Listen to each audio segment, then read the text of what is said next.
सदैव सत्यासोबत।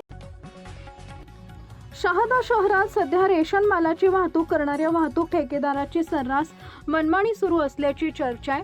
वास्तविक पाहता रेशन मालाची वाहतूक करताना मुख्य गोडाऊनवरून रेशन माल आल्यावर तो रॅक रेशन मालाचे मुख्य गोडाऊन जे शहादा शहरात तहसील कार्यालय जवळ आहे तिथं उतरवणं गरजेचं आहे किंवा तिथं त्या गाड्या उभा करणं आवश्यक असताना हा ठेकेदार त्या सगळ्या गाड्या स्वतःच्या धान्याचे गोडाऊन कृषी उत्पन्न बाजार समितीत असल्यानं त्यांचा स्वतःचा व्यवसाय हा धान्याचा आहे म्हणून काही काळं बेर तर करत नाही ना याची शंका लोकांना येते।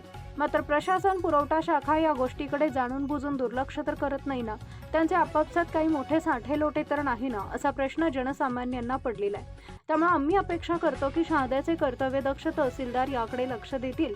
जेव्हा एखाद्या वृत्तपत्रात किंवा वृत्तवाहिनीवर बातमी येते तेव्हाच हा ठेकेदार गाड्या दुसरीकडे वळवतो, अन्यथा सरास त्याच्या गोडाऊनवरच या गाड्या उभ्या असतात।